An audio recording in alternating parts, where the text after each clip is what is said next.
Salute, comrades. You're now tuned in to the Unchained Truth, Voices from Behind the Walls. I'm your host, William Thomas McCallum Jr., founder and freedom fighter amplifying the unheard voices from within. This is the truth being unchained for those locked away and silenced behind the walls of injustice. The men and women whose voices have been buried beneath steel, stigma, and silence. This is their battleground for truth. Here, no one is overlooked, and their truths aren't ignored, erased, or rewritten. They're raw, unfiltered, and unapologetically real. Whether they're doing time for past mistakes or enduring the weight of injustice, their stories matter, and they will be heard.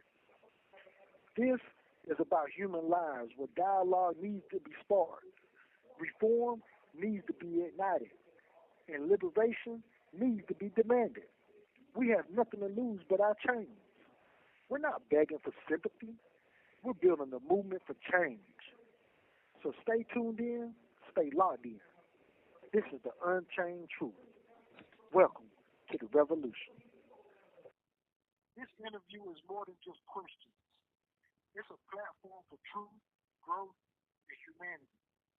Every story we hear behind these walls is a story the outside world needs to understand. So to our guest today, thank you in advance for being open, honest, and courageous. This is your space.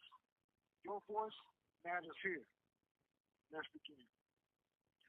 What's your name, your office number, and where are you from? My name is Shanika Mitchell. My office number is 157-6335, and I am from Fayetteville, North Carolina. What were you convicted of, and how much time did they sentence you to, Shanika? I was convicted of first-degree murder, first-degree attempted murder, two conspiracy charges, and shooting in the occupied building.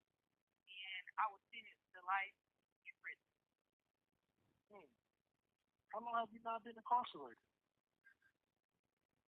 8 years now. I did one in the county and 7 in prison.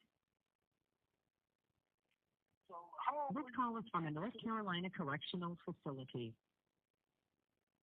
How old were you when you came into the system, and what were you feeling at that time? I was 17 years old. So my feelings was, I was in the middle of my 12th grade year. I was going to school to be a CNA, so I was scared. Like I didn't know what to think, who to turn to, who to trust. I didn't know what to do. I just had to hold on. And from my understanding, you were pregnant at the same time too, right? Not when I first got convicted. Not when I first got charged. I ended up finding out after 11 months in the county, and I stayed out for probably a year and a half, and I ended up getting pregnant while I was home. Could you tell us the process of what you went through and everything when you were pregnant and coming into the system? Yes. So I was, so I found out I was like 10 weeks when I found out. So I kept getting sick, but they was taking my urine and kept telling me nothing was wrong with me. So, but I was still throwing up, and so they finally took my blood and told me that I was pregnant. So months go by. I had to sleep on a hard bed, of course. I mean, nothing really changed. I still had to eat the same meals. I got a snack bag which just had some crackers and a milk. Um, when it was time for me to have him, I went to the hospital, of course. I was handcuffed to the bed, one hand to the bed and one foot to the bed. I had a C-section, so my hands actually had to be free when they were cutting me, but my feet had to be shackled while they were doing it. And when he came out, I got to hold him. He did get it. I didn't let him. I didn't let him take him out the room. So he stayed in the room with me the whole time though. But I did have to be shackled to the bed. I had a C-section, so I got 5 days with him. But thankful the officer with me, she had a heart, so I I didn't wanna pass my bowel movement because once I passed my bowel movement, I knew I would have to leave the hospital and leave my son. So I held my bowel movement as long as I could. And she got me 1 extra day. So I had exactly 6 days with him. Till I had to leave him. And I had that when they told me I had to go, I had to walk out of the room and leave my son in the room with strangers. Yeah, that's very unfortunate. What's the little man's name? DeMarco, It's Marco. Little man. How's he doing today? he is great. He is going to first grade, 6 years old, and my baby was born on Christmas. Well, I want to ask you, like, how does it feel being physically absent from his life, though? It's heartbreaking. Being a mother is a big responsibility because just like me, just like you, we all need our mother. We know that. Even at I'm 27 years old, I still need my mama. So I know him being at 6, like, where's mommy? It's heartbreaking for me not to be there. So I'm trying to fight every day because that's what I got to get back. That's right. So what do you do to be present with him mentally and spiritually? I make sure my grandma spiritually, hold on. I make sure my grandma takes to church. Like I had to get up and go to church. But I talk to him on the phone. I let him know, like, I talk to him like he's my friend. I tell him what's right. This call is from a North Carolina correctional facility. Even though he's 6, I let him know, like, nah, this ain't what we doing. We gonna get it together. We gonna talk right. We gonna walk right. We gonna do this together. We gonna get this right. That's right. That's right. Yeah, because I had a little man and everything too as well before I became incarcerated. You know, I used to speak with him and everything. I was always honest with him. I never told him no lie.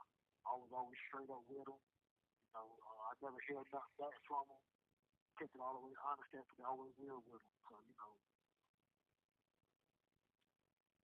I definitely And understand. actually now, his father went and got himself into something. So now I'm just you fought to get away from my son. I'm fighting to get to him. I don't know. So I know my baby gonna be like, where is mommy? Where is daddy? Like, ain't nobody out here with me. So I know that ain't a good feeling because I was there. My grandma raised me. My mom and my daddy ain't raised me, and I know how I feel.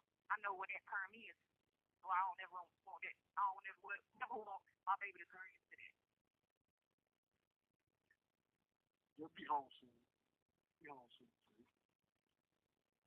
Do you have anyone in society who supports you? Like family, friends, or partner? My grandma and my granddad, that's about it. What would you like to say to them? Y'all my everything. Y'all done had me since I came out. I don't even know what I would do. If I ain't have them, ain't no telling where I would be. Yeah, I did end up here, but it was for a reason. Because I could have been somewhere else. I thank them. This call is from a North Carolina correctional facility. I thank them and I love them so much. Hey, Shanika, tell us about your childhood. What experiences, traumas, or conditions that shaped your path? My mom and my daddy addicts. So that whole situation with having parents like that is just it's traumatizing, really. So just like I said, Yeah. I know it stirred me to the streets, really, to wanting something that I shouldn't have been wanting to chase after. That's all about. What did you want to be growing up, though? Like, what were your dreams before the system got involved? I was going to school to be a nurse. That's what you wanted to be? You wanted to be a nurse? Pediatric nurse. I want to work with kids. Oh, okay. Have you lost anyone since you've been incarcerated? Any loved ones? Yeah, I lost a couple. Who were they and what did they mean to you? I I lost my maternal grandmother. I lost a couple friends here and there, but each one hit different. Now, the longer you behind this wall, it's like, dang, this person gone. Dang, this person gone. Dang, this person gone. Yeah. It hurts. So how do you It deal hurts. with That's all that I can grief? say.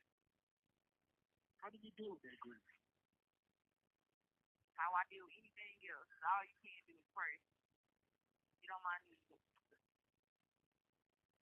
That's right. Because you've been incarcerated, what has your prison experience been like? It's been alright. I had a couple bumps in the road because I don't do well with authority. And, they like a lot of yelling and a lot of screaming. And but I try to stay out their way so long. That's right. Alright.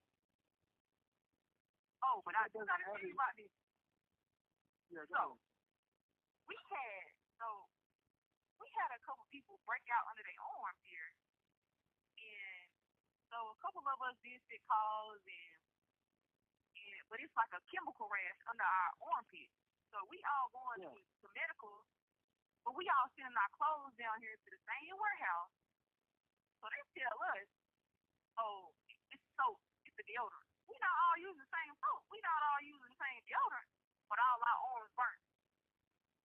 Bro, my arms black, like I done got licked with a match. Yeah. What do you think it came from? Somebody that was working in the warehouse told me that they was putting the clothes on rinse and spin and wasn't rinsing whatever they put in there all the way out. And we wear like a smock. We wear material. So if you don't wash it real good, whatever you wash it with is gonna stay in it. So yeah, that's what I've been dealing with for the past. Okay, I'm glad you brought that to our attention. Have y'all written grievances about this situation? Yeah, we bought grievances. They said they sent a culture to the lab, and it wasn't what they washed the clothes with, but it's a You lot have of women. 60 seconds remaining. It's a lot of women, so Yeah. They brush it under the rug like everything else. Okay. Hey, Shanika, if you will, would you please hang on and call back? Yes, I will. The Unchained Truth will continue. Back to the Unchained Truth with Miss Shanika Mitchell. Shanika, what's something people on the outside will never understand about prison life? Something they will never understand about prison life.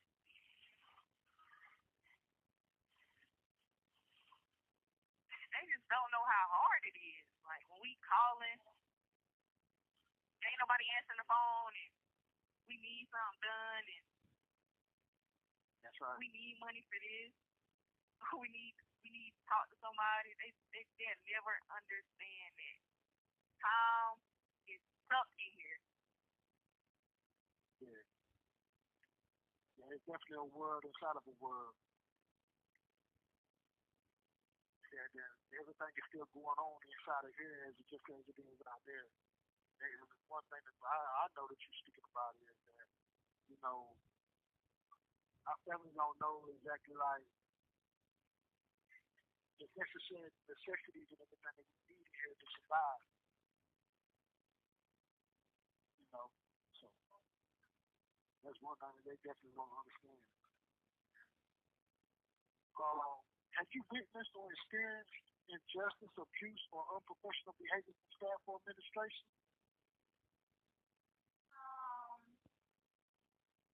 Really, I stay out their way. So This call is from a North Carolina correctional facility. They don't bother me. I don't bother them. The only problem I have right now is my armpit. Yeah. This call is from a North Carolina correctional facility. So what rights do you think incarcerated people should be fighting for right now?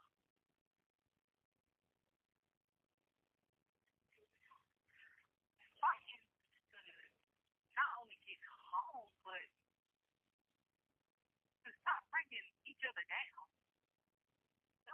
help yourself, help each other. That's right. Everybody want to get, every one person, every one man want to get to the top, but don't want to bring nobody else with them.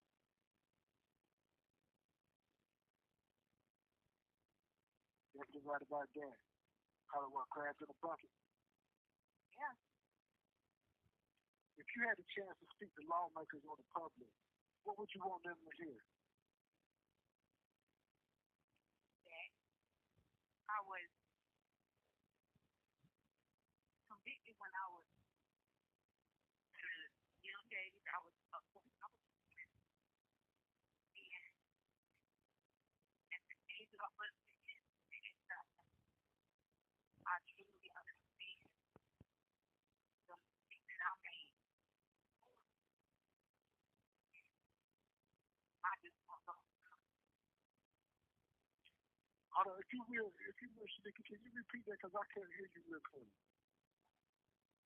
I said I was convicted. I was 17 years old. The mistake I made, now that I know it's 27, I don't want to make another mistake. Anything else, one thing I want to do is go home and get mother to my son. He needs. He definitely needs you. And with you taking your time at the age of 17 too as well, I don't understand why it is that you're like. I feel like those laws that just got passed with the landmark cases, state versus Kelleher, state versus Comer, last year, that should affect you too as well. Because they can't give you a life sentence up under them new landmark cases. That's something I believe you might want to look into. Yeah, I'm going to look into it. Yeah, because with those cases right there, they saying that if you're, don't quote me on this, but I want to make sure and I want to look at this and I'm going to check it out myself again. But I know that they can't give you no more than 30 years. You know, up with this, from these landmark cases. And that's something that a lot of guys that I know have been getting back into court, giving their time back, giving life sentences back, getting numbers up on 30 years. Right behind these landmark cases. So I'm definitely going to check into that for you. Okay. I want to know all about that. Yeah. I want to ask you this right here, Shanika. Who are you today? And how is that different from who you were when you came in? First and foremost, today, I'm a mother. So then, I was a child. I didn't know. I didn't know what I knew. What I know now, I didn't know then. That's right. If I knew then what I know now, things would be a lot different. Yeah, mother's title, it puts everything in perspective of who I am.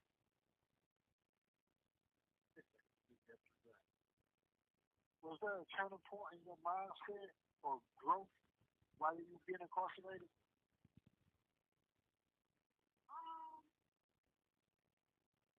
When I first got here, I was mad, and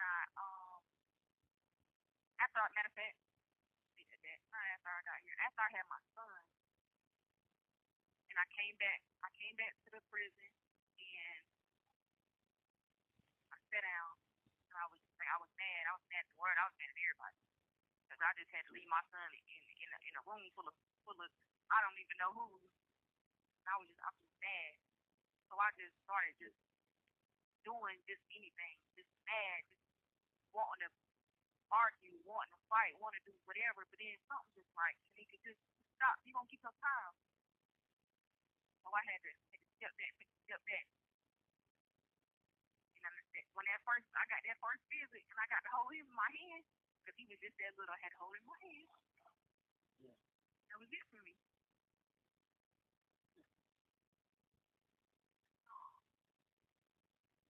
Hey, let me ask you something, Shanika.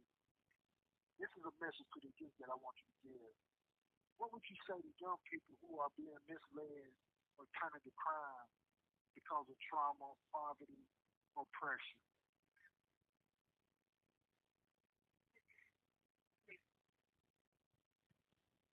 It's behind this wall. This call is from a North Carolina correctional facility.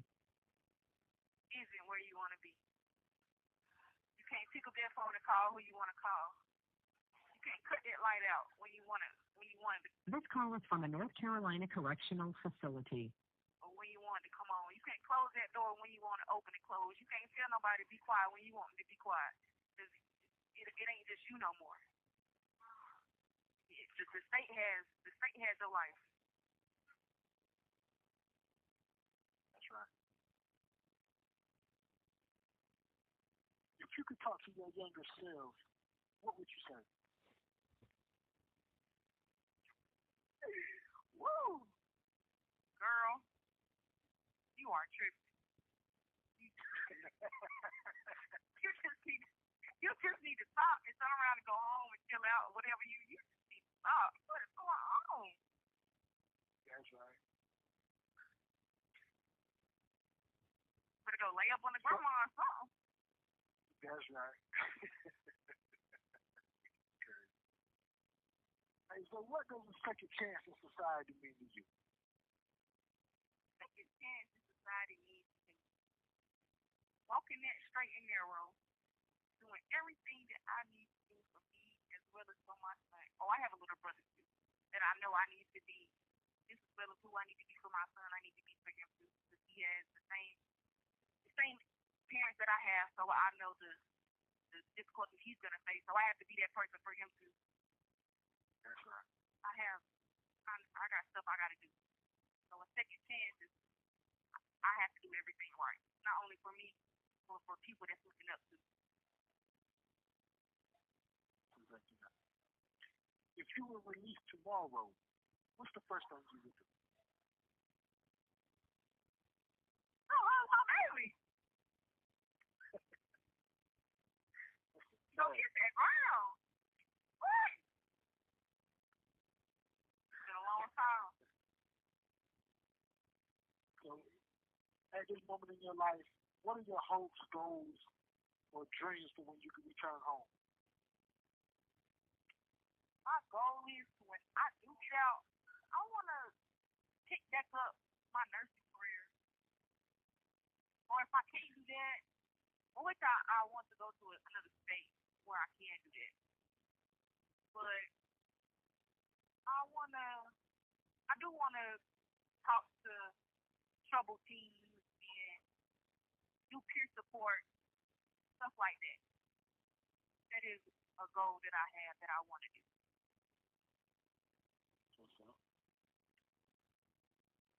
What do you want? If I had somebody to talk to me, maybe. Yeah. Maybe. Go ahead, tell it. I had somebody to talk to me and tell me what it was. I didn't know what this was. This is my first time listening.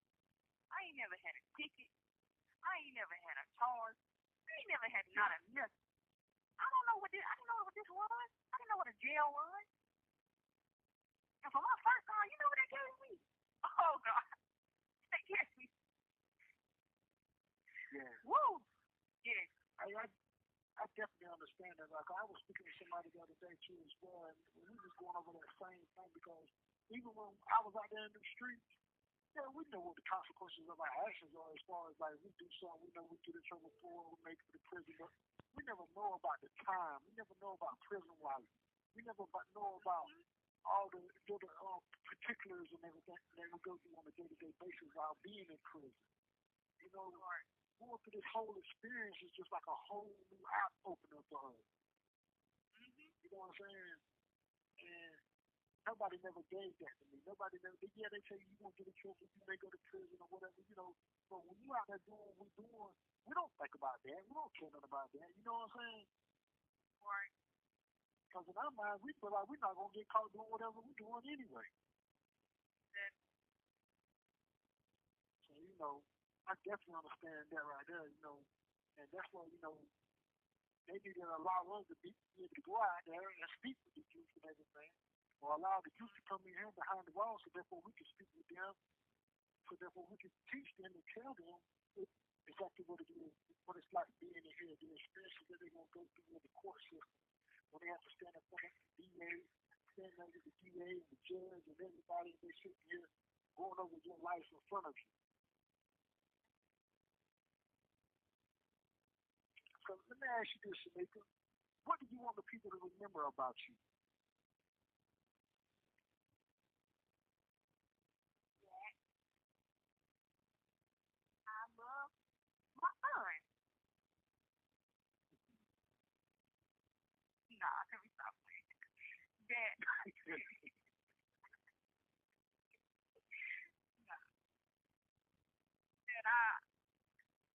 what I say, I'm a real loyal person. Yeah, I'm loyal to a fault.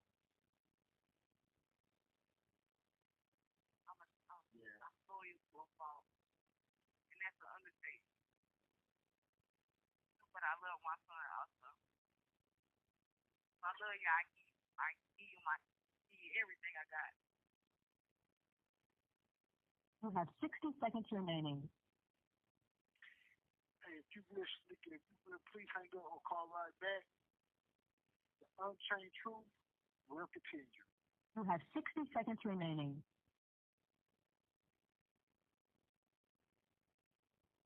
The Unchained Truth continues with Miss Shanika Mitchell. Hey, Shanika, I'm going to tell you something, man. This has been a wonderful interview. I enjoyed you very much. Is there any last words you would like to share with the listeners of the Unchained Truth? Yeah, it's not. But I appreciate you for giving me this opportunity. And my brother wants to listen so much. That's right. Yeah, I thank you too, Shanika, man. For the listeners out there, man, this is my sister Shanika Mitchell. Make sure y'all show us some love, give us some support. This call is from a North Carolina correctional facility. Help free my sister, man. She deserves to be home with her family. She deserves to be home with her son. So therefore she could be that mother that she always wanted to be. Yo, support her, love her, liberate her. Shanika Mitchell. Thank you for sharing your truth, your pain, your lessons, and your hope. Here on the Unchained Truth, we don't just tell stories, we build bridges. Your words today have the power to reach beyond these walls, to spark understanding, and to remind the world that change is possible.